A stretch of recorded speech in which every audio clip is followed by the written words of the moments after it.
இப்போது புதிய அறிமுகம் ஆச்சி ஹோட்டல் சாம்பார் மற்றும் ஆச்சி இடிச்ச சாம்பார் 50 கிராம் ரூபாய் 20 மட்டுமே. மத்திய அமைச்சரவையில் உள்துறை அமித்ஷாவும் பாதுகாப்புத்துறை ராஜ்நாத் சிங்குக்கும் மீண்டும் ஒதுக்கீடு. வெளியுறவு அமைச்சராக எஸ் ஜெய்சங்கரே நீடிப்பார் என்றும் தகவல். நிதின் கட்கரிக்கு சாலை போக்குவரத்து மற்றும் நெடுஞ்சாலைத்துறை மீண்டும் ஒதுக்கீடு செய்யப்படுவதாக தகவல். சாலை போக்குவரத்து துறை இணையமைச்சர்களாக ஹர்ஷ் மல்ஹோத்ரா மற்றும் அஜய் தம்டா நியமிக்கப்படுவதாகவும் தகவல். மூன்றாவது முறையாக முறைப்படி பிரதமர் பதவியேற்றார் நரேந்திர தாமோதர் தாஸ் மோடி.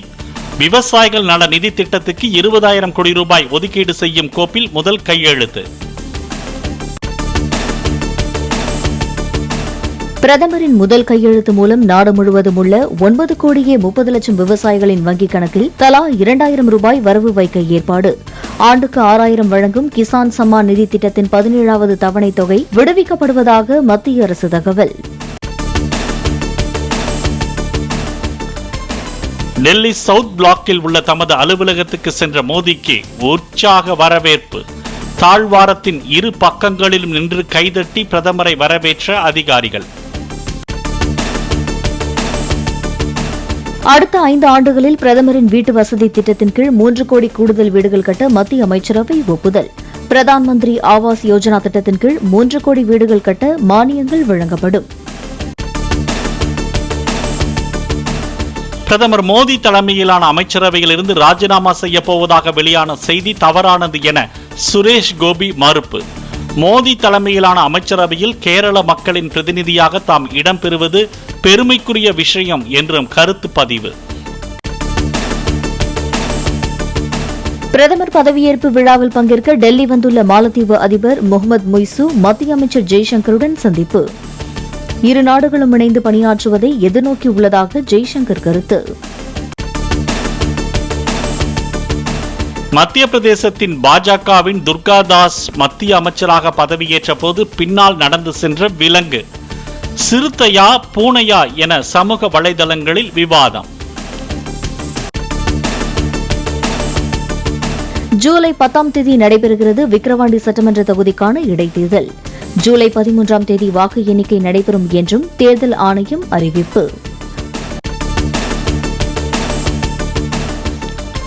விக்கிரவாண்டி தொகுதி உள்ள விழுப்புரம் மாவட்டம் முழுவதும் அமலுக்கு வந்த நடத்தை விதிகள்.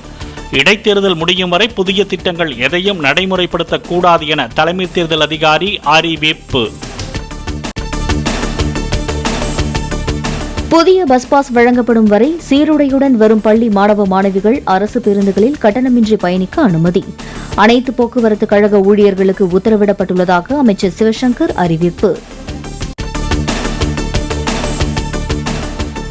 சட்டவிரோத பண பரிமாற்ற வழக்கில் வங்கி அதிகாரிகளின் விவரங்களை கேட்டு செந்தில் பாலாஜி தரப்பில் தாக்கல் செய்யப்பட்ட மனுக்கள் மீது வரும் ஜூன் 14 தீர்ப்பு.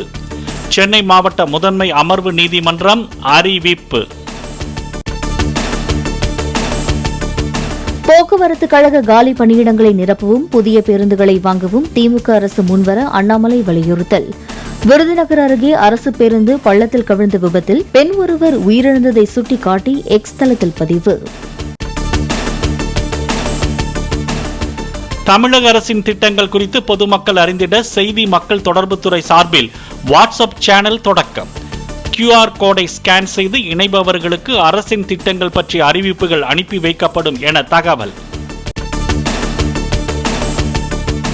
தென்னிந்திய பகுதிகளில் மேல் நிலவும் வளிமண்டல மேலடுக்கு சுழற்சியால் ஜூன் 16 வரை தமிழ்நாட்டின் ஓரிரு இடங்களில் மிதமான மழைக்கு வாய்ப்பு. சென்னை மற்றும் புறநகரின் ஒரு சில பகுதிகளில் அடுத்த 48 மணி நேரத்திற்கு லேசான மழை பெய்யக்கூடும் என்றும் வானிலை மையம் தகவல். கன்னியாகுமரி, நெல்லை, தூத்துக்குடி, ராமநாதபுரம் மாவட்ட கடலோர மாவட்டங்களுக்கு கள்ளக்கடல் எச்சரிக்கை. ராமநாதபுரத்தில் 10 அடி, கன்னியாகுமரி, தூத்துக்குடி மற்றும் நெல்லையில் 9 அடி உயரம் வரை அலை எழும்பக்கூடும் என தகவல். தாய்லாந்திலிருந்து விமானம் மூலம் கடத்தி வரப்பட்ட 33 கோடி ரூபாய் மதிப்புள்ள சுமார் 3 கிலோ எடையுள்ள கொக்கைன் பறிமுதல். சூட்கேஸின் அடிப்பாகத்தில் ரகசிய அறை வைத்து கடத்தி வந்த இந்தோனேஷிய இளைஞர் சென்னை விமான நிலையத்தில் கைது. பிரதமர் பதவியேற்பை ஒட்டி ஒருவித பதற்றத்தை உருவாக்கவே ஜம்மு காஷ்மீரில் தாக்குதல் நடத்தப்பட்டதாக மத்திய அமைச்சர் ராம்தாஸ் அத்வாலே பேச்சு. தீவிரவாத தாக்குதல் தொடர்ந்தால் பாகிஸ்தானுடன் போர் தொடுக்க நேரிடும் எனவும் எச்சரிக்கை. டெல்லியில் வங்கதேச பிரதமர் ஷேக் ஹசீனாவுடன் சோனியா, ராகுல் மற்றும் பிரியங்கா சந்திப்பு. மரியாதை நிமித்தமாக சந்திக்க வந்தவர்களை ஆரத்தழுவி ஷேக் ஹசீனா வரவேற்றார். சிக்கிம் முதலமைச்சராக தொடர்ந்து 2வது முறையாக பதவியேற்றார் பிரேம் சிங் தமாங். தலைநகர் காங்னாக்கில் உள்ள பால்ஜோர் மைதானத்தில் அமைச்சரவை சகாக்களும் பதவியேற்பு. கங்கனா ரணாவத்தின் கன்னத்தில் சிஐஎஸ்எஃப் பெண் காவலர் அறைந்திருக்க கூடாது என்று பஞ்சாப் முதலமைச்சர் பகவந்த் மான் கருத்து. அதற்காக ஒட்டுமொத்த பஞ்சாபிகளையும் தீவிரவாதிகள் என்று கங்கனா விமர்சித்தது தவறு என்றும் கண்டனம். பாலியல் வழக்கில் தேவகவுடா பேரன் பிரஜ்வல் ரேவண்ணாவுக்கு 14 நாட்கள் நீதிமன்ற காவல். போலீஸ் காவல் முடிந்த நிலையில் பரப்பன அக்ரஹார சிறையில் அடைக்க சிறப்பு நீதிமன்றம் உத்தரவு. மே மாதத்தில் சூரியனின் இயங்குநிலை புகைப்படங்களை பதிவு செய்து பூமிக்கு அனுப்பியது ஆதித்யா L1 விண்கலம்.